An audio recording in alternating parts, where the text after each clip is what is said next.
போற்றுகின்றனே. உலகெல்லாம் உணர்ந்தோதற்கரியவன் இளவுலாவிய நிர்மலி வேணியன் அழகில் ஜோதியன் அம்பலத்தாடுவான் மலரு சிலம்படி வாழ்த்தி வணங்குவான். பொன்னறி அதனை செல்லும் போக்கினை விளக்கி மேலாம் நன்னறி ஒழுகச் செய்து நவஜரு காட்சி நல்கி என்னையும் அடியனாக்கி இருவினை நீக்கியாண்டு பன்னிரு திறந்தோள் வள்ளல் பாத பங்கயங்கள் போற்றி. நம பார்வதி பதஜே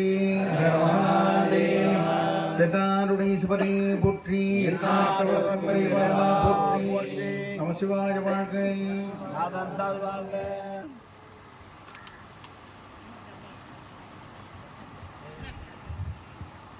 எல்லாம் வல்ல யாருமே வடிவமாக திகழக்கூடிய பரம்பொருளை திருவிழாலும் நமக்கு தோன்றாத்திரையாக விளங்கக்கூடிய குருமாசிரியாத்திரை தன்னுள்ளாலும் இங்கே சிறந்த முறையிலே அல்வாளிக்கின்ற பார்வதி பரமேஸ்வர பெருமானுடைய பேருக்கடியினாலும் இந்த அருமையானதொரு திருமணத்தை நிறுவி இந்த தன்னுடைய பூமியிலே ஒரு சிறந்ததொரு சிவ வழிபாட்டை குரு லிங்க சங்கமமாக இன்றைய தினத்திலே அந்த முப்பெரும் விழா என்று சொல்லக்கூடிய விழாவினை சிறந்த முறையில் நடத்தி கொண்டிருக்கூடிய நமது நல்லாசிக்கும் மதிப்புக்கும் உரிய நமது ஆதீன சீடர் ஈசான செந்தில்குமார் அவர்களை, அதுபோன்று நம்மோடு அருளாசி வழங்கி எளிய முறையிலே எல்லோருக்கும் அருளாசி வழங்கி கொண்டிருக்கிற நமது வேளாக்குறை சன்னிதானம் அவர்களே, அதுபோன்று வரவேற்புரை நிகழ்வுரைகளெல்லாம் சிறந்த முறையிலே வழங்கி கொண்டிருக்கூடிய அம்மையார் அவர்களே, அந்த பரதநாட்டியம் ஆடிய மாதினியார், அந்த பேர் தான் ஞாபகம், மாதினியார் அவர்களே, மாதினியார், அதுபோன்று சூரிய நாராயணன் அருமையாக அந்த இளங்குரலிலே ஞானசம்பந்த பெருமான் எப்படி பாடினாரோ அதுபோல இருந்தது. அந்த 63 நாயன்மார்களுடைய சரித்திரத்தையும் ஒரு சேர இன்னைக்கு நினைக்கக்கூடிய தன்மையிலே அந்த குழந்தையுடைய ஒரு சிறப்பு, அந்த திருப்பூர் முருகனை பற்றிய பாடிய அந்த பாடல் அந்த குழந்தைக்கு ஒரு சிறப்பு சேர்த்தது. பல இடங்களிலே அந்த குழந்தையை பற்றி பேசினா முதல்ல அந்த பாட்டு தான் அந்த குழந்தை பாடுவதை நாம் பல இடங்களிலே கேட்டிருக்கோம். ரொம்ப நாள் பார்க்கணும்னு நினச்சோம். செந்தில் சிவம் அதை ஏற்பாடு பண்ணிட்டாரு, நல்லா இருக்கு. அதுபோன்று திருக்கோயிலிருந்து வந்திருக்கூடிய அந்த சிவாச்சாரிய பெருமனாராக விளங்கக்கூடிய சரவண சிவம் அருமையாக இந்த செய்வ தன்மைகள் எல்லாம் இன்றைக்கி எல்லாரும் ரொம்ப பிடிச்சது என்ன இப்போ தானே அதுதான். இப்போ அதெல்லாம் உட்காந்துக்கு பெரிய விஷயம். அந்த முகநூல்களிலே பலவாறு சைவத்தை பரப்பி வருகின்ற நமது சரவண சிவம் அருமையாக அவர்கள் பேசினார்.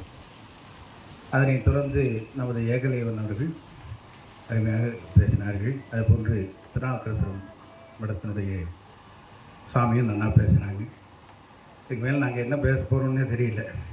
இருந்தாலும் கூட ஆசிரியரை வாழ்த்துறை வேறு, ஆசிரியர் வேறு, அருளாசிரியை வேறு, இதெல்லாம் எல்லாருமே தெரிஞ்சுக்கணும். வாழ்த்துறை இப்போ அவங்கெல்லாம் பேசுனது, இவங்கெல்லாம் பேசுனது ஆசிரியர்னு சொல்லிட்டாங்க. இப்போ நாங்கள் பேசுறது என்ன அப்படி சொல்லணும், சொல்லி பழகணும். ஏன்னா நம்ம சைவ சமயம் இப்படித்தான் சொல்லணும்னு ஒரு மரபு இருக்குது. மரபை என்றைக்குமே நம்ம விடக்கூடாது. அதுபோல் இன்றைக்கி என்ன நாயனார் விழா, நாயனார் என்ன விழா, என்ன எல்லாம் சாப்பிடாம இருக்கீங்க.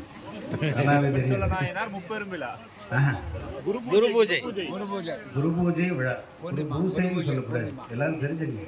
அதாவது மரபை நம்ம இன்னைக்குமே மாற்றுறதுக்கு நாம் தயாராக இருக்கக்கூடாது. முதல்ல பூசணின்னு சொல்லலாம், தமிழில் பூசணின்னு சொல்லலாம், பூசைன்னு சொல்லக்கூடாது. எல்லாமே தெரிந்து கொள்ள வேண்டும். நான் சிறுதொழில் பெருவளவு குரு பூஜை விழா, குரு பூஜை விழா, அழகில் சோதியன்கிறாங்க, அப்படி சொல்லக்கூடாது. அழகில் ஜோதியன் தான். ஜோதி வேறு, சோதி வேறு. சோதினா அந்த இதில் போட்டு சோதின்னு சாப்பிடுவாங்க, பார்த்துருப்பீங்க. அந்த இதில் ஊற்றி சொதி அது இல்லையா, அது சோதின்னு சொன்னால் கூட சேர்த்துக்கலாம். இந்த பகுதியெல்லாம் நெல்லை பகுதியெல்லாம் வந்து நினைக்கிறேன் இல்லையா? சொதி சொதி ஆனால் அதுதான் தோணுது. ஜோதின்னா தான் சாமி தோணும். ஏன்னா யாரும் நான் தவற நினைக்க வேண்டாம். முறையை நம்ம வந்து அவர்கள் அடியார பெருமக்களே நமக்கு சொல்லிக் கொடுத்ததை நம்ம வந்து மாற்றி செய்து இது பண்ணோம்னா எத்தனை புகழ் சொல்லணும் என்னால் வந்தாலும் ஒன்றும் பண்ண முடியாது. நம்ம சைவத்தை நாம் வந்து அதில் இருக்கிறதுக்கு பல ஜென்மத்தில் பண்ண புண்ணியம் இருந்தால் தான் சைவத்தை சார முடியும். நல்லா எல்லாரும் புரிஞ்சுங்க. சைவத்தின் மேல் சமயம் வேறில்லை, சிவமாம் தெய்வத்தின் மேல் தெய்வம் இல்லைன்னு வாய் சொல்ல உள்ளம் சொல்லுச்சு. அதனால தான் நம்ம இன்றைக்கும் சொல்லிட்டு. அப்போ அதெல்லாம் முறைப்படி நடக்க வேண்டுமே. ஆனால் நம்ம அடியார் பெருமக்களை நமக்கு சொல்லிக் கொடுத்தவர்களுடைய ஆசான்கள் சொல்லிக் கொடுத்த வகையிலே நாம் இருக்க வேண்டும். அது ரொம்ப முக்கியமானது அல்லவா? நானே இதை சார்ந்தவர்கள் அவர்கள் அருமையாக இந்த ஏகலைவன் பேசும்போது சொன்னார்கள், இன்னைக்கு எல்லாரும் திருநீரை பூசிட்டு இருக்காங்க, திருக்கட்டி இட்டு இருக்காங்க, ஆனால் நிலைகள் மாறுபட்டு இருக்கிறாருன்னு அருமையாக சொன்னார்கள். ஆக நம்ம சூழ்நிலை தக்கவாறு நம்ம சைவத்தை கொண்டு போவது அது அவ்வளோ சாத்தியம் இல்லை. சைவத்துக்காக நம்ம வாழ்ந்தாலும் கூட அதுக்கு நம்ம மாறி போனோம்னு வைங்க, சைவத்தில் இருப்பதனுடைய நோக்கம் நமக்கு முற்று பெறாது. பிறவி பயனை எழுதுவதற்கே நாம் இந்த சைவத்துக்கு வந்திருக்கோம் இல்லையா? அதை நம்ம உணர வேண்டும் அல்லவா? 6வது பிறவி மனித பிறவி. மனித பிறவினுடைய பெருந்தன்மை சைவத்தை சார்ந்திருக்கும். சைவம்னா என்ன அர்த்தம்? சமையல்னா என்ன அர்த்தம்? சபைனா என்ன அர்த்தம்? சமையல் தான். தாய்மக்கள் நிறைய இருக்கீங்களே, சமையல் பண்ணுறீங்க தானே? எல்லாம் சந்தேகமாக தலையாட்டுறீங்க. சரி, பரவாயில்ல. இங்கே சமையல் நடந்துட்டு இருக்கு அப்படி. ஆக சமையல்னா சமையல் தான், அந்த பக்குவப்படுத்துவது தானே சமையங்கிற நோக்கம் என்ன? சமையல்னா வெறும் காயை எடுத்து நான் ஒரு பிடி அரிசி இருக்குது, கொஞ்சம் புளி இருக்குது, கொஞ்சம் பருப்பு இருக்குது, போட்டு முழுங்குங்க அப்படின்னா பண்ண முடியுமா? அதை சமைச்சு கொடுத்தா அருமையாக இருக்குங்கிற. இங்கே வந்து இப்போ அடுத்தது மாகேஸ்வரி பூஜை விடணும்னு நினைக்கிறேன். அன்றைக்கி போயிருந்தோம், அருமையாக தருமபுரியில் செந்தில் அருமையாக பாப்பா அருமையாக இருப்பா அப்படின்னாங்க. முதல்ல சொல்லிடுறேன், அப்புறம் விடாலாம் இருந்தது. அப்படின்னா என்ன அர்த்தம்? ஆக நாம் வந்து எதையுமே நெறிப்படுத்துவது தான். நம்ம அருளாளர்கள்னால் சாமி முறையே இருந்தவங்க. 4 பெருமக்கள்னால் நம்மளை மாதிரி பிறந்து தேவையில்லா வேலையெல்லாம் செஞ்சுட்டு வந்தது கிடையாது. மும்மலங்கள் உடையவர்கள் கிடையாது. 4 பெருமக்கள்னால் முழுக்க முழுக்க பரம்பொருளிடத்திலே அங்கே திருக்கைலாயத்திலே அங்கே வந்து பணி செய்தவர்கள். முருகப்பெருமானுடைய தோற்றத்தையே உடையவர் நமது ஞான சம்பந்த பெருமான். அதான் ஞான சம்பந்தன்னு பேர்லாம் வைக்கிறது நன்னா சொல்லணும். இப்போ மாதினின்னு கூப்பிட்றாங்க, முடிஞ்ச வரைக்கும் மாதினியான்னு சொல்லி பழகுங்க. அந்த அம்பானையும் சொன்ன மாதிரி இருக்கும், அந்த குழந்தையும் சொன்ன மாதிரி இருக்கும். முருகான ஒரு பையன் பேர் வச்சா முருகான விட்டா இவன் கேட்க மாட்டேங்கிறான், அவர் ஏன்னு கேட்குறாரு. கருணை கடல் அல்லவா? சுப்பிரமணியன் பேர் வச்சுட்டு அப்படி கூப்பிட்றதே இல்லை. எத்தனை பெரிய பேர் யார் கூப்பிடுறது? சுப்பு பொண்ணு கூப்பிட்டு மணி தட்டன்னு கொடுத்தாலும் கூப்பிட்றான். சொல்லிட்டேன் சுப்பிரமணியன்னு சொல்லியேன், அந்த பாவத்தையாவது நோக்கலாம் அல்லவா? பேர் வைப்பதனுடைய நோக்கமே அதானே. அதை விட ரொம்ப குடும்பம் கோமதின்னு 3 இடத்துல பேர் கோமதினு கூப்பிட மாட்டேங்கிறான், கோமாவாங்க. கோமாவே ரொம்ப வேதனைக்குரிய விஷயம். பத்மான்னு அதுவும் 3 எழுத்து பேர் தான், அதுவும் 10 கோணம் தான் கூப்பிடுறான், பத்மான்னு கூப்பிட மாட்டேங்குது. ஆக பேர் வைப்பதனுடைய நோக்கம் என்ன? நமக்கு முழுமை பெறுவது, அந்த அந்த தெளிவை தருவது. அதுபோன்று அந்த சைவத்தை சார்ந்து இருக்கக்கூடிய நமக்கு தன்மைகள்லாம் பார்த்தோம்னா அந்த நெறிப்படி போகும். அதனால தான் திருஞான சம்பந்தன்னு பேர். பந்தம்னா உறவு, எதோடு உறவு? ஞானத்தோடு உறவு கொண்டவர். ஞானத்துலேயும் நல் ஞானம். சம்னா நல்லன்னு அர்த்தம், சம்பந்தம்னா நல்ல ஞானத்தோடு உறவு கொண்டவர். இப்படி சொன்னால் புரியுமா? நல்ல ஞானத்தோடு உறவு கொண்டவர் வர சொல்லு இப்படின்னு சொல்ல முடியாது. இப்போ தமிழில் சொன்னால் அப்படி தான் சொல்லணும், சொல்ல முடியாது அல்லவா? திருஞான சம்பந்தர் அப்படின்னா என்ன அர்த்தம்? அதனால தான் நம்ம வீட்டுக்கு பொண்ணு கொடுத்து பொண்ணு வாங்கணும்னு சம்பந்தின்னு சொல்கிறோம். அது யாரும் சம்பந்தின்னு சொல்கிறது இல்லை, சம்பந்திங்கிறான். மந்தின்னா எதுக்கு பேர்? சம்னா நல்ல குரங்கியை வாங்குறான், அவனும் வந்து 2 நாள் சாப்பிட்டு சம்பந்தின்னு பேர். அதனால தான் ஞானத்தோடு உறவு கொண்டவர் அந்த முருகப்பெருமானுடைய அந்த உருவத்தையே பெற்றவர்கள். ஏன்னா சைவத்தில் பார்த்தீங்கன்னா 4 வகை நிலைகள் சொல்வார்கள், 4 தகுதியை பெறுகிறார்கள்னு நம்ம சைவம் சொல்லுது. சாலோக, சாமீப, சாரூப, சாயுஜன்னு சொல்லுது. இது 4ம் சைவத்திலே இருக்கக்கூடிய மரபு. நாம் செய்யக்கூடிய அனைத்து சைவ காரியங்களிலே நாம் எந்த தகுதியை பெறுகிறோமோ அந்த தகுதியை பெறக்கூடியவர்கள். ஆக ஞானசம்பந்தர் வந்து முருகப்பெருமானுடைய சாரூபம் பெற்றவர். அடுத்து நாவுக்கரச பெருமான். நாவுக்கரச பெருமான் சாலோக பதவியை அடைந்தவர். திருக்கைலாய மலையிலேயே இருக்கக்கூடியவர்கள். நாவுக்கரசர் இடத்தை அருமையாக நிரூபித்தாங்க. பேச்சு ரொம்ப குறைச்சிருந்தார். நல்லாவே இருந்தது. அதாவது ஏற்புடையதாக பேசணும். அதே போல் அந்த நெறியை நாம் உணர்ந்து பேசணும். அதான் வந்து உணர்தில் நான் நம்ம செய்வது சொல்லுவோம். அது போன்று அந்த அப்பர் சுவாமிகள் சாமியே அப்பான்னு கூப்பிட்டார். சாமி பார்த்தா எல்லாரும் அப்பான்னு கூப்பிடணும். அப்பெருமானே அப்பான்னு கூப்பிட்டாருன்னா அவருடைய தன்மையை நாம் வந்து ஒரு வார்த்தையில் உணர முடியாது. நாவுக்கு அரசன்னா எல்லாமே இன்னைக்கு நம்மளாக ஒரு பேர் வச்சுக்கிறோம் இல்லையா? நான் ஒரு பட்டம் போட்டுக்கிறேன், எனக்கு பிடிச்ச பட்டம் நான் போட்டுக்கிறேன், கொடுக்குறாங்களோ இல்லையோ. ஆனால் அன்னைக்கு நாவுக்கரசர் வந்து பெருமானாலே அருளப்பெற்றவர். நாவுக்கரசன்னு பெருமான் தான் அவருக்கு பேர் வைக்கிறார். மருளிக்கான்னு ஒரு பேர். ஆனால் நாவுக்கரசன்னு சாமி பேர் வைக்கிறார். அது திருக்கைலாய மலையிலே தினந்தோறும் திருக்கைலாய மலை வலம் வந்து பெருமானுடைய அருள் பெற்றவர் நாவுக்கரசர். சுந்தரமூர் சுவாமிகள் சொல்லவே வேண்டாம். பெருமானுடைய அந்த பிரதிபிம்பமாகவே கருதினார்கள். அதான் மாசரு என்று நம்ம சேர்க்க பெருமான் அவரை பற்றி சொல்கிறப்போ ரொம்ப அருமையாக சொல்லுவார். ஆக சுந்தரமூர் சுவாமிகள் அவரும் சார்பும் பெற்றவர். அந்த பெருமான் சிவபெருமானுடைய தோற்றத்தையே பெற்றவர் அவர் சுந்தரமூர்த்தி சுவாமி. சுந்தரன்னா அழகுன்னு அதான் சுந்தர சொக்கநாதன் சொல்வார்கள். சுந்தரேஸ்வரர்னு சுவாமி பேர் உண்டு. இதெல்லாம் காரணம் என்ன? அழகுக்கு நிகர் அவர் தான். மாணிக்கவாச சுவாமிகள் இப்போ அருமையாக நமது ஏகலியன் அவர்கள் சொன்னது போட்டு அதே போல் சரவண சிவா அவர்களும் சொன்னார்கள். நந்தியம் பெருமானை பிரதானப்படுத்தி சொன்னார்கள். நந்தியம் பெருமான் தான் மாணிக்கவாசராக வந்து அருள் செய்ததாக சரித்திரங்கள்லாம் சொல்லுது. அந்த நேரத்தில் யார் அந்த விடையாக இருந்தாராம்? திருமால் வந்து விடையாக இருந்தாராம். திருப்பதியத்தில் அருமையாக சொல்லுது. மட்டுவார் குழலாடு மால் விடை. விடைன்னா அந்த ரிஷபத்துக்கு பேர். மால் வந்து விடையாக இருந்தாராம். மாணிக்கவாசன் இங்கே வந்திருந்தப்போ. அதாவது இந்த நோக்கங்கள் நம்ம வந்து புரிந்து கொள்ள வேண்டும். ஆக 4 பெருமக்கள் வழி நாம் செய்கிறோம்னா அவர்கள் என்ன செய்தார்களோ என்ன சொன்னார்களோ அதை வந்து பின்பற்றுவதுதான் நம்மளுடைய கடமை. அதையே அருமையாக ஞானசம்பந்தர் சொல்வார். எனதுரை தலைவரையாகன்னு சொல்வார். ஏன்னா நான் சொல்ல பின்னாடி ஒருத்தர் வந்து சொல்றாரு.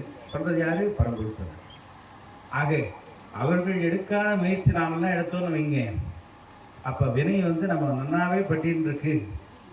4 ஜெயிலில் போட்ட கணக்காகுது அது. ஏன்னா சன்னியாசத்தில் உண்மையை பேசணும். நான் தவறு பேசுகிறேன்னு நினைக்க வேண்டாம். ஏன்னா நம்ம குழந்தைகளை நம்ம தான் சொல்லணும். ஒரு அம்மா வந்து தன் குழந்தையை திட்டாருன்னா அந்த அம்மாவுக்கு தகுதி இருக்கு. இன்னொரு அம்மா திட்டமோ அந்த அம்மா பேசாமல் இருக்க மாட்டார். நல்லா கவனிங்க. நான் உண்மையான அம்மாவாக இருந்தால் கண்டிப்பாக இன்னொருத்தர் சொல்கிறப்போ என்ன நான் சொல்லலாம், நீ எதுக்கு சொல்கிறேன்னு கண்டிப்பாக சொல்லுவேன். ஆக ஒரு தாய் அமைவதும் ஒரு குருநாதர் அமைவதும் நமக்கு அந்த சமயத்தை சார்ந்து இருப்பதும் நாம் பல ஜென்மத்தில் பண்ண புண்ணியம் இருக்கணும். முன்பு செய் தவத்தின் நீட்டம் என்று சேக்கரா சாமி அருமையாக சொல்லுவார். அது போன்று நம்ம குழந்தைகளாக நினச்சி நான் உங்களுக்கெல்லாம் சொல்கிறேன். சைவத்தை சார்ந்து இருக்கும் பொழுது அதில் வினை வந்து எந்த ரூபத்திலையும் வரும். அதனால தான் முத்தியை வேண்டாம்னு சொன்னாங்க. அடியார் பிரமுகெல்லாம் வாழ்ந்தார்களவா. முத்தி யாரையும் அவங்க கேட்டார், சாமிகிட்டே கேட்டாங்க. முத்தி கேட்கலையே கூட்ட. நான் என்றாலும் பணி செய்ய வேண்டும், உனக்கு பணி செய்வது போகிறோம். முக்தி இருந்தால் முக்தி வந்துருச்சுன்னா அங்கேயும் ஆணவமலம் வேலை செய்யுமா? எனக்கு முக்தி வந்துருச்சு. சிலவே அப்படித்தான்னு சொல்கிறாங்க. ஒரு கோயிலுக்கு ஏதாவது செய்யணும்னா உபயன்னு போட்டாங்கன்னு வைங்க, அங்கே ஒரு லைட் வாங்கி கொடுத்தாங்கன்னா அந்த லைட்டில் பார்த்தீங்கன்னா உபயன்னு போட்டு குடும்பத்தார் முழுக்கிறது. அது மட்டும் இல்லாமல் சில பேர் அந்த லைட்ஸ்லேயும் எழுதுவோம். அதை பார்த்தா 4 பேர் கூட்டிகிட்டு வந்து லைட் பார்த்தீங்களா நான் தான் வாங்கி. அவனுக்கு புண்ணியமே கிடைக்காது. இருக்கிற புண்ணியமும் அதை வாங்கிட்டு போகுந்தார். அதுபோன்று சாமிக்கு செய்யக்கூடிய தன்மையை நமக்கு கிடைத்திருப்பது பல ஜென்ம புண்ணியம். சைவத்தை சார்ந்திருப்பது பல ஜென்ம புண்ணியம். சும்மா எல்லாரும் சைவத்தில் வந்துட முடியாது. அந்த சார்ந்து இருக்கிறவர்கள்னா இப்போ வந்து நமது புகழ்ச்சோழ நாயனருடைய சரித்திரமே அதுக்கு வந்து உதாரணம் இல்லையா? சரித்திரத்தை அருமையாக எடுத்து வைத்தார்கள். கொஞ்சம் ஒரு 5 நிமிடத்தில் அந்த சரித்திரத்தை அருமையாக சொன்னார் நமது ஏகலைவன். ஆக இந்த சரித்திரத்தினுடைய நோக்கம் என்ன? அடியார்கள் நெறியாக வாழணும். நெறியாக வாழ்ந்த அடியார் அதான் மெய்யடியார்னு பேர். மெய்யடியாரில் ஏன் மெய்யடியார்னு சொல்லணும்? அப்போ அதில் பொய்யடியார்னு இருக்காருன்னு அர்த்தம். பகல் தான் இரவுன்னு அர்த்தம். சாதம்னா குழம்பு வேணும். அது ஜாஸ்தி சாப்பிடுங்க, குழம்பு குடிக்க முடியாது. குடித்தா அப்புறம் இங்கே தான் போகும். அது ரெண்டும் சேர்ந்தா தான் சாப்பிடணும். அதுபோன்று மெய்யடியார்கள்னா என்ன அர்த்தம்? பற்பல இடையூறுகள், பல பல சோதனைகள், பல பல விதைகள் ஏதோ ஒரு வாயிலா வரும். அதுக்கு உடன்படாம குரு வரலி இருக்க பற்றிட்டோம்னா சாமி குருவாருன்னு அங்கே அருள் செய்கிறார். இதுதான் இது நம்ம ஒன்றா போகிறோம். நான் தான் முதல்ல 2 வார்த்தை பேசுகிறேன்னு சொன்னேன். 5 நிமிஷம் சொன்னேன். தெரியாது, அதான் கட்டல. ஏன்னா எனக்கு நம்ம குழந்தைகளுக்கு நம்ம சொல்லணும். எல்லாரும் வந்து அந்த தெளிவோடு வாழ்ந்தால் நம்ம கிடைச்சதை தக்க வைத்துக் கொள்ள வேண்டும். கிடைப்பது இறைவன் கொடுத்த வரம். கற்பனை கடந்த ஜோதி கருணையே உருவாகி. சாமி கருணை கொண்டவர். இவனைத்தான் வாழ வைக்கணும், இவனைத்தான் செய்வத்தில் இப்படி வைக்கணும்னு சாமி என்றைக்குமே பிரித்து பார்க்குறது சாமி கிடையாது. ஆனால் புரிஞ்சுங்க, சாமி வந்து அவனுக்கு மட்டும் கொடுத்துட்டாரு, இவனுக்கு மட்டும் கொடுத்துட்டாருன்னு நினைக்கிறது அர்த்தமே இல்லை. அதனால தான் அந்த அருமையாக நாயகனை தன்னெழுகள் பாடுவித்த நாயகனை பெய்யேழுள்ள பிழைபொறுக்கும் பெருவையனே சீயேதும் இல்லாது என் செய்பணிகள் கொண்டு அருளும்.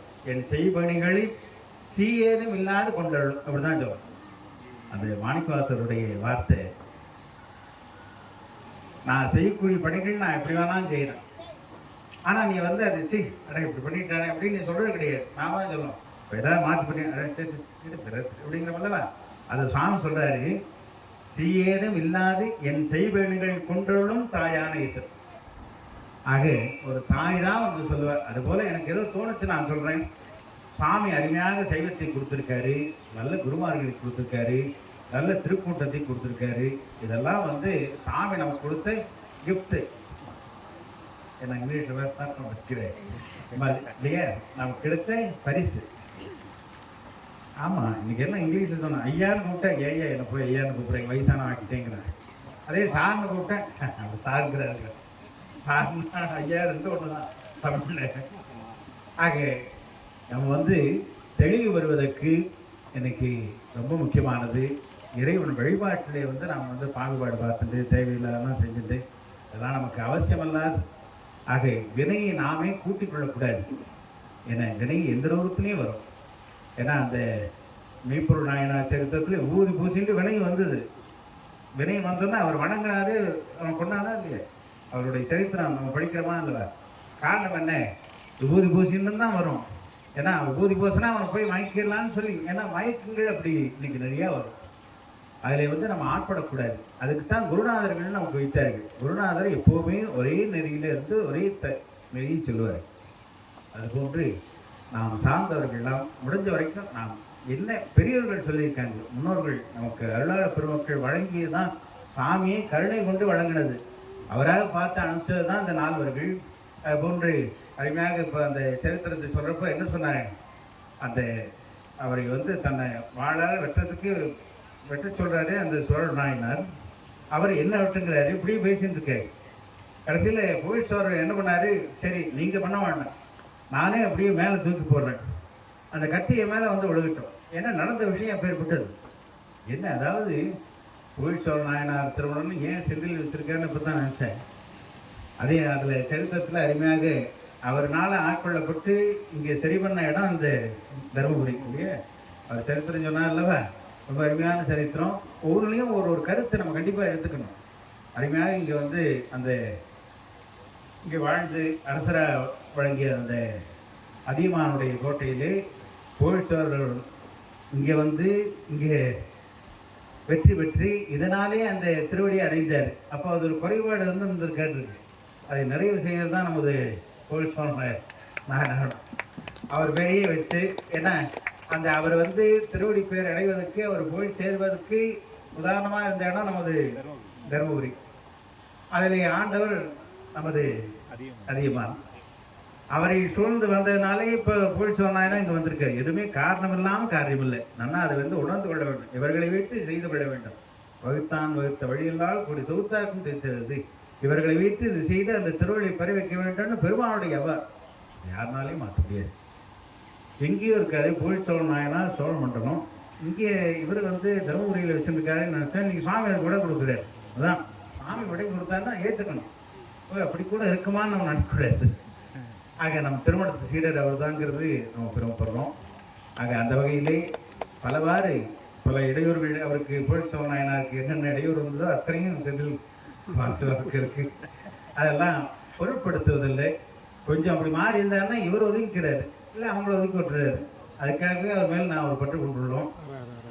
அது போன்றே தான் நான் சோற்றுத்துறை கண்ணன் அவர்களும் நம்ம திருமணத்தை சேர்ந்தவர்கள், நம்மிடத்திலே தீட்சை பெற்றவர்கள், அவர்களும் அந்த பெருமானுடைய ஆலயத்துக்காக மிகுந்த பாடுபட்டிருக்காரு. சீக்கிரம் முடிவுக்கு வரும். ஏன்னா சாமி ஒவ்வொரு காரியங்களையும் செய்வதை வந்து உலகறிய செய்ய வேண்டும், இவர்கள் மாதிரி எல்லாரையும் வாழ வைக்க வேண்டும்னு சாமி நினைப்பார். நாம இருந்தால் தான் ஒரு சார்ந்து போவோம். அவருக்கு எத்தனையோ வேலை இல்லவா, நம்மளை பற்றி சிந்திக்கணுங்கிற எண்ணமே கிடையாது. ஆனால் அப்பேற்பட்ட நம்முடைய வினையை வந்து 70% விழுக்காடு வாங்கிக்கிறாராம். செய்து சார்ந்து தான் சொல்லுவோம். நமக்கு சம்மந்தமே இல்லை. ஒன்றும் இல்லை, ஒரு இடத்துல ஒரு 10 பேர் வேலை செய்கிறான்னு வைங்க, 4 பேர் தெரியும், 5வது பேர் தெரியாது. அந்த பையனை கூடு அப்படிம்பாரு, அந்த பையன் நமக்கு பேர் கிடையாது. ஒரு 10 பேர் செய்கிறவனுக்கு எப்படின்னா, உலகாண்ட நாயகனாக இருக்கக்கூடிய பெருமானுக்கும் நமக்கும் தொடர்பே இல்லை. ஆனால் அப்பேற்பட்ட நம்மை வந்து காத்து ரட்சிக்க வேண்டும்ங்கிறதுக்காக சாமி வந்து அருளாளரை கொடுத்தாரு, நமக்கு அந்த சைவத்தை கொடுத்தாரு, சைவ நெறியை கொடுத்தாரு, சைவ உலகத்தை கொடுத்தாரு, சைவ அடியார்களை கொடுத்தாரு, சைவ குருமார்களை கொடுத்தாரு, சைவ பணியை கொடுத்தாரு. இதுக்கு நம்ம என்ன செய்ய போகிறோம்? ஆனால் யோசனை பண்ணி பாருங்க. இப்போ வேண்டாம், சாப்பிட்டுங்கிறது கொஞ்சம் நடந்து போனாலும் சரி, வெளியில் போனாலும் சரி, அப்புறம் நினச்சி பாருங்க, இத்தனை கொடுத்த பெருமானுக்கு நாம் என்ன செய்ய போகிறோம்? இல்லையா? என்ன செய்ய போகிறோம்? அவர்கள் என்ன கொடுத்தாரோ அதை தக்க வைப்பது தான் நாம் செய்யக்கூடிய வழி. வேறுமே வேண்டாம். நான் வந்து ஒரு அம்மா குழந்தை கொடுக்கணுன்னா அதை எதிர்பார்த்து அந்த அம்மா கொடுக்க மாட்டேன். அந்த அம்மா பால் கொடுக்குறப்ப, நாளைக்கு நான் முடியாமல் கொடுக்குறப்ப எனக்கு கொஞ்சம் பால் கொண்டு கொடுக்கணும், அதுதான் இப்போ கொடுக்குறேன் அப்படின்னு சொல்லிட்டு கொடுக்குறேன். அந்த அம்மா கிடையவே கிடையாது. அவன் பார்க்கலனாலும் கூட சரி, அவன் என்ன பாவம், அப்பவும் பாவம்னு சொல்லக்கூடியதான் அம்மா. ஆனால் தான் தாய்த்து வந்து தயாவா தத்துவம்னு மாணிக்காக சொன்னாங்க. அது போன்று அந்த தயை காட்டக்கூடிய பெருமானுக்கு நாம் செய்யக்கூடியது என்னன்னா, சரியான வழியில் நம்ம போயிட்டுருக்கோம். அடிமையான நெடுஞ்சாலை. இங்கே 47, இங்கே என்ன உள்ளூர்லாம் 47 தான். நான் 47 தானா? என்ன 47 போயிட்டுருக்கோம். அதில் பல இருசக்கர வாகனங்கள் இதெல்லாம் நிறைய இடையில வரும். கொஞ்சம் நின்று போகணும். கரெக்டாக போய் இல்லைன்னா இதுலேயே போயிடுச்சோம்னா நம்மளுக்கு தான் பாதிப்பு. அது நல்லா போயிட்டு இருக்கும். ஏன்னா சில பேர் பார்த்தா கோழி மாதிரி வரும், கோழி பிசாமின்னு இருக்கும், வண்டி வரப்போ இடையில போகும். அந்த மாதிரி சில பேர் இருக்காங்கள, ஒரு ஜனம் புண்ணியன்னு சொல்கிறோம். அந்த மாதிரி அவங்களெல்லாம் நம்ம தாண்டி போகணும். அந்த மாதிரி வினைகள்லாம் நமக்கு பலவாறு வரும். அதை வந்து தாண்டுவதற்கு நம்ம குருவர்களும் திருவள்ளும் துணை இருந்தால் மட்டுமே அந்த இருக்குன்னு நல்லா தெரிஞ்சே போகிறோம்.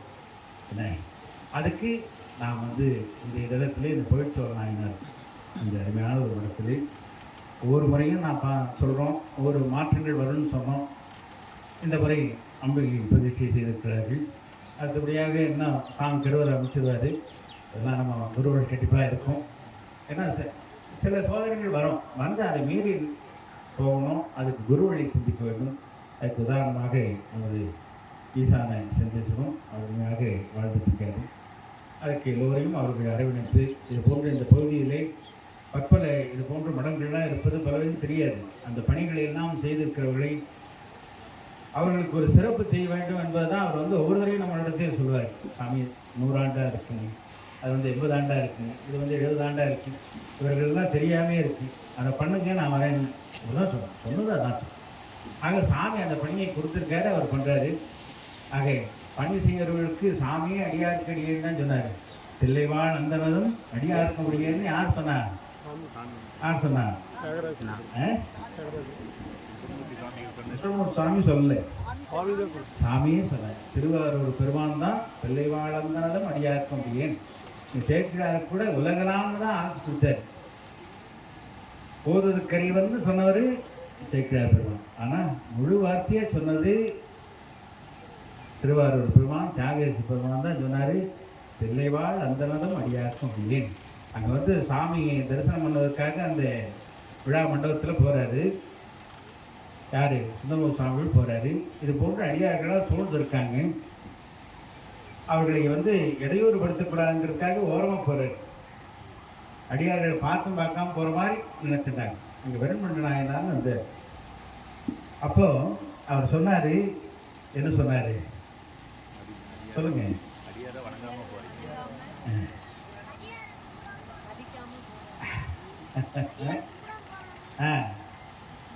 இவர்களுக்கு அருள் செய்தவனும் குற்றனார். யாரு? அவனும் சேர்ந்து குற்றனார், சாமியும் சேர்த்து சொல்றாரு. நம்மளும் சாமி திட்டுவோம், உனக்கு கண்ணு இருக்கா, மூக்குக்கா, வயிறுக்கா, வேறு 1:30 மணி ஆச்சுன்னு டைம் சொல்லியும் சாமி பேசிட்டு இருக்காரு. அடுத்தபடி அவர் பேசணும், இன்னும் விருதுகள் வேறு வழங்கணும் அப்படின்னு நம்மளும் இந்த நேரம் சாமி திட்டோம். அவர் அப்படி திருத்தல. யார் சொன்னார்? பெருமானே சொன்னார். இவருக்கு அருள் வணங்கணும் குற்றம்னார். சாமிகிட்ட போய் நின்று சுனூர் சாமி சொன்னார், எனக்கு குற்றம்ட்டான், என்ன குற்றம் அப்படின்னாரு. சாமி தான் மன்னிக்கணுன்னாரு. நான் மாட்டேன்ட்டு இதெல்லாம் போனப்பா நீ எங்கிட்ட எல்லாம் கேட்டு போயிடு. சிவோருஷ்டே குருத்ராதான் குரோவனுஷ்டேத கச்சனை அப்படின்னு ஆகும் வரி. சிவபெருமானிடத்திலே ஒரு குற்றங்கள் நடந்தால் குருநாதத்திலே போய் கேட்டால் அந்த குற்றம் நீக்கும். குருநாதத்திலே ஒரு குற்றம் நடந்ததுன்னா பெருமானிடத்தில் போய் கேட்டாலும் பெருமான் நினைக்கும், அது என்னோட செக்ஷன் இல்லை, அவர் தான் பார்க்கணும், நீ அந்த நேரம் குருகிட்டே போயிடும். அப்போ சொன்னார், நீ அந்த சொற்றவிழா பாடுக என்று சொன்னார். அர்ச்சனை பாட்டே ஆகும் ஆதலால் மண்மேல் நம்மை சொற்றமிழ் பாடுக அப்படின்னு எல்லாம் இன்னைக்கு நிறுத்திடுறாங்க. சில பேர் தெரிஞ்சவங்க அப்படியே நிறுத்திடுறாங்க. அடுத்த வரி என்ன? சொற்றமிழ் பாடுகின்றார் வரி தெரியுமா? தூமரை பாடும் வாயால். தூமரை பாடக்கூடியவனுடைய ஞான திருவாக்கால சொற்றமிழ் பாடுக அப்படின்னு சுத்தமுக்காவல் சொன்னார். ஏன்னா சிவாச்சாரி பெருமனால்தான் அதான் அவர்கள் எப்போவுமே தூமரைகள் தான் பாடுவார்கள். ஆனால் நீ சொற்றமிழும் பாட வேண்டும் என்று அவருக்கு அருள் செய்ததாக சேக்கிழார் சொல்கிறார். சேக்கிழார் பெரியார் கிடையாது, அவர் சொல்லுவது நம்ம கேட்கணும் அல்லவா? சொற்றமிழ் பாடுகின்றார் தூமரை பாடும் அக்கால்னு சாகியேசர் சொன்னார். சாமி, உங்களை பற்றியே தெரியல, உங்கள் அடியார்களை பற்றி நான் எப்படி தெரிஞ்சுக்கிறது, அவர்களுடைய பெருமையை நான் எப்படி சொல்வதுன்னு சொன்னார். அதனால் அவரே எடுத்து கொடுத்தாரு. தில்லைவாழ் அந்தனதும் அடியாக்க முடியேன். எடுத்த இடப்பிலேயே 30 திருமணி தீண்டக்கூடிய பெருமானுடைய அந்த தில்லை வாழக்கூடிய பெருமானுடைய அடியேன்னு சொன்னார். தில்லையில் வாழக்கூடிய அந்த பெருமானை பூஜைக்கூடியவர்கள்லாம் கைலாயத்திலேருந்தே வந்ததாக சரித்திரம் சொல்லுது. அங்கேருந்து 3000 பேர் வந்தாருன்னு அந்த சரித்திரம். 3000 பேர்னே பேர் அவர்களுக்கெல்லாம். 3000 பேர் வந்திருக்காங்களான்னு எண்ணி பார்க்குறாங்க. 2999 தான் இருக்குது. 4 தடவை எண்ணிக்கிட்டாங்க. அப்போ சாப்பிடாம இல்லை, சாப்பிட்டு தான் என்ன நினைக்கலாம் அல்லவா? உடனே மறுபடியும் எண்ணி பார்த்தாங்க. 2999 தான். சாமி கேட்டாங்க, சாமி ஒருத்தருங்க கம்மியாக போச்சு, எப்போ என்னை விட்டு இருந்தார். அப்போ அதைத்தான் சாகேஸ் சொன்னார், தில்லை வாழ்ந்ததற்கும் அடியாக்க முடியும், திருநீலகண்டத்து குயவனாக்க முடியும். அங்கே திருநீலகண்டத்தை அடியா இருக்க முடியும்னு சொன்னால் நம்மளும் அப்படியே பாடிட்டு தான் போவோம். குயவனாருக்கு அடியேன்னு சொல்லணுங்கிற அவசியம் கிடையாது. எதுவுமே சிந்திக்கணும். எதுவுமே என்ன சிந்திச்சா தான் கொடை தெரியும். ஏன்னா அந்த குயவனார்னு பார்த்தீங்கன்னா அவங்க அந்த பானை செய்கிறவங்க இன்றைக்கெலாம் அந்த ஒரு பானை தயாரித்துக்கே 2-3 நாள் ஆகும். இன்றைக்கெல்லாம் மிஷின் தான் செஞ்சுருக்காரு, இன்னும் மேற்பார்வை பார்த்துட்டு. ஆனால் அந்த பானை செய்கிறதுலையும் அதை வைத்து அதன் மூலம் கிடைக்கக்கூடிய பொருளை கொண்டு இறைபணி செய்யணும். முதல் பல இடங்கள் சொல்லவேன். சில பேர் பார்த்தீங்கன்னா காசிக்கு போகலையான்னா வயசானா போய்க்கலாம். வயசானவர் தான் காசிக்கு போகணும், வயசானவங்க தான் தீட்சை வாங்கிக்கணும். இன்னும் கொஞ்ச நாள் போட்டோம், என்னோட கடமைகள்லாம் முடிச்சிருந்து அப்புறம் தீட்சை வாங்கிக்கிறீங்க. உன் கடமையே தீட்சை வந்துடலாம் இல்லையா? அப்போ அது வந்தால் தானே நமக்கு அடுத்த நிலைக்கு நம்ம போக முடியும். ஆக முதல்ல அந்த தீட்சையை பெறுவது தான் முதல் கடமை. உன்னை மனிதனாக பிறக்க வச்சா உன்னை எதுக்காக அனுப்பிச்சிருக்காரு? தீட்சை வாங்கின்னு தான் வரணும். அதுலேருந்து நீ வந்தீங்கன்னா உன் வாழ்க்கை சிறப்பாக இருக்கும், தெளிவாக இருக்கும். அது போன்ற அந்த குயவனாருக்கு அடியேன்னு என்னது சொல்கிறாங்க. அதான் பல இடங்கள் சொல்லுவேன். நம்ம 63 நாயன்மார் மாதிரி இருக்க முடியாதுங்கிறது கிடையாது. அவர்கள் என்ன செய்தார்கள்? அவர்களும் நம்மளை போன்ற வேலைகள் தான் செய்தாங்க, அவங்களும் தான் செஞ்சாங்க. ஆனால் அவர்கள் செய்வது என்ன? நாம் சிவப்பணின்னா சிவப்பணின்னு எதை சொல்கிறோமோ அதை மட்டும் சிவப்பணியும் செஞ்சுட்ருக்கோம். ஆனால் அவர்கள் தான் செய்யக்கூடிய அனைத்து பணியுமே சிவப்பணியாக பார்க்கும். எத்பாவம் தத்பவேதன்னு நமது ஆகங்கள்லாம் சொல்லும். அதை போன்று முன்னவனை முன்னில் தான் முடியாத பொருள்கள்னு அருமையாக சேர்க்கிறார் சொல்லுவார். ஆக மற்ற எந்த காரியங்கள் எடுத்தாலுமே சிவப்பணியாக பெருமானுக்கு நாம் செய்யக்கூடிய பணியாகவே பார்த்து செய்தாரு. அதனால் அவருக்கு குயவனாக்கடியேன்னு அடுத்த நிலையிலேயே கொண்டு வந்தார். அது போன்று அடியார் பெருமக்கள்லாம் முடிந்த வரைக்கும் நாம் முன்னோர்கள் சொல்வதையும் அது போன்று குருநாதர்கள் சொல்வதையும் நாம் ஏற்றுக்கொண்டு நாம் புரட்சிகரமாக எது செய்தாலுமே பெருமானிடத்திலே போய் சேர வேண்டும் அல்லவா? இங்கே புரட்சிங்கிறது நம்மளுக்கு அவசியம் என்றால் நமக்கு தேவையான சுவாமி இதை கொடுத்துருக்காரு, இதை பண்ணணும். அந்த நெறிகளை மாற்றாமல் செய்ய வேண்டும். அதை நாம் பின்பற்ற வேண்டும் என்று இந்த உரிய நேரத்திலே இந்த குருலிங்க சங்கமமாக இருக்கக்கூடிய இந்த தருணத்திலே புகழ்ச்சோர் நாயனார் பெருமானுடைய அந்த கொள்கையை நமக்கு கொள்கை தான் மனுஷனுக்கு ரொம்ப முக்கியம். நம்ம சார்ந்து இருப்பதை விட மனிதங்கிற வார்த்தைக்கு என்ன அர்த்தம்? கொள்கையை செயல்படுத்துறதுன்னு பேர். அந்த கொள்கையோடு வாழ்த்து திருவள்ளி பெறுவாவது எல்லாம் உள்ள பெருமானுடைய திருவள்ளியும் சிந்தித்து நமது பெருமானாக விடக்கூடிய மாணிக்கவாச சுவாமி திருவடியும் சிந்தித்து எல்லோரும் எல்லா வளமும் பெற வேண்டுமாக நிறைந்த வாழ்த்துக்களை தெரிவித்துக் கொண்டு அடுத்தபடியாக நமது சாமிகள் அவர்களின் அருளாசி வழங்குமாறு உங்கள் அனைவரும் சார்பாக நாம் கேட்டுக்கொள்கிறோம். சாமிகளும் அருமையாக அந்த குழுவோடு பல காரியங்கள் செய்துட்டு வராங்க. அவர்களுக்கும் பல பல இடையூறுகள், பல தடைகள், அதெல்லாம் அவர்கள் வந்து பொருட்படுத்துவதே கிடையாது. அந்த சன்னிதானத்துடைய அந்த 17வது சன்னிதானத்துடைய இந்த குருவை போற்றி 18வது சன்னிதானமாக இருந்து பல அருட்கோயில்களுடைய பணிகளையும் எளிய முறையிலே செய்கிறார்கள். கொள்கை மாறாக செய்கிறார்கள். அது ரொம்ப முக்கியம். என்ன சாமி வந்து பார்த்திங்கன்னா இப்போ கூட சமீபமாக ஒரு மாற்றுறையில் இப்போ தான் அது பேசியிருந்தாங்க. அந்த கொள்கை மாறாக செய்ய வேண்டும் என்ற ஒரு அருளாசி வழங்கணும்னு சொன்னாங்க. ஆக பல இடங்களில் அவர்கள் வந்து அதை செய்து கொண்டிருக்கிறார்கள். அவர்கள் இங்கே இடத்திற்கு சென்றிருக்கிற ஒரு நல்வாழ்த்துக்களை தெரிவித்துக்கொண்டு சாமி அவர்களுடைய அருளாசியை வழங்குமாறு கேட்டுக்கொள்கிறோம். நம்ம பார்வதி பதவி